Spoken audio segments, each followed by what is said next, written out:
My name is Robin Stripling, and I'm with the Special Education Unit at the Department of Education. We've been talking about accommodations and modifications. This is the third part in this series. The first part was what is a difference in accommodations and modifications. Part 2 was classroom supports and testing accommodations. And this part, part 3, is choosing and providing accommodations. All of the resources that I speak of today are linked on a live binder. You can reach that live binder by going to tinyurl.com, SPED-RS, and looking under the pink tab. So this is some information about accommodations. We covered this in depth in part 2. I do want to remind you that there is a document that gives all kinds of accommodations broken down into these 4 types. In the live binder, it is called Types of Accommodations. If you are a Google school, you may want to explore Read and Write for Google Chrome. Read and Write is being provided by some colleges to all students, not just students with disabilities.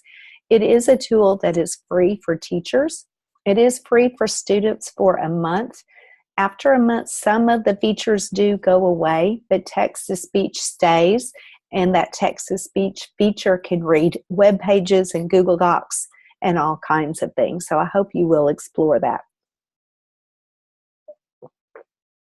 There is a video, it's about 8 minutes long on the live binder, showing all of the different features of Read and Write for Google Chrome. It may be something that you want to explore to see what each of those features actually does.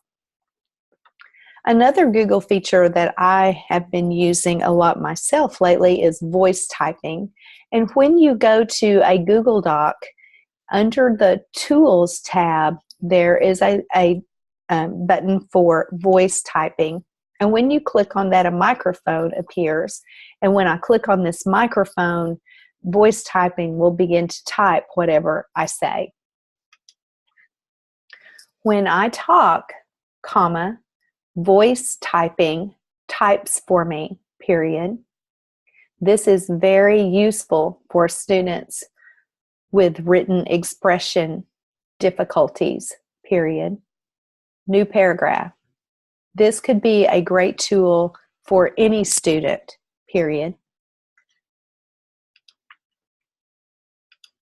Now you can see that it did type everything that I said. I can include punctuation. I can make new paragraphs.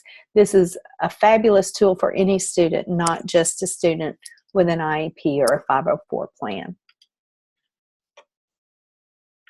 Another great tool is a website. It is called Accommodations Central, and that website has 2 different kinds of needs. The first would be an academic need that the student might have, broken into all of those different content areas, or it could be that the student has a functional need. And notice that attention is listed there, behavior. So let's go to this website and see how it works. So here is Accommodations Central. And if you scroll down, it asks you to tell us, or it asks us to tell them about our student. So we're going to say that our student does have an academic need. Let's say that it's in the area of math. So I'm going to find accommodations. Maybe my student needs math manipulatives. So here I have a definition of what math manipulatives are and several types of examples of math manipulatives. This one even has a video showing me how to use algebra tiles. One thing I want to point out is that some of the information on this website is specific for Texas. When it talks about statewide testing, we don't need to worry about that because they're talking about the Texas statewide test. So it did give us examples in a video, but then it tells us how to implement the steps that we need to take to provide this support most effectively, which is a great, great piece here, I think.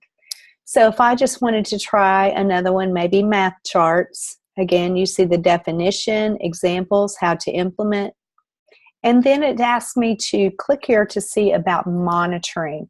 what is it that I need to do to monitor whether or not this support is effective? And it even gives us a monitoring form, an accommodation monitoring form, so we can determine whether those supports are good for our students or not. Again, this would be a great tool to find supports for any student, not just a student with disabilities. So on that live binder, there are several things linked there under that pink tab. There is a link to Accommodations Central. The document is there that shows the different types of accommodations. The co-teaching formats are there. I mentioned that in part 1. That is a great tool if you are a co-teacher. There are links to Rights Law. This is a website that parents often use, created by attorneys who support parents of students with disabilities. The video for Read and Write, link to Understood, and some other things that are there. That accommodation monitoring form is there. So I hope you will take a few moments sometime when you have a few moments and look through those and see if there are things that would be beneficial for you and for your students. And here is my contact information. If I can help you in any way, my phone number is here, my email address is here, and I hope to hear from you if you have any questions or concerns about the use of accommodations. Thank you very much and have a great day.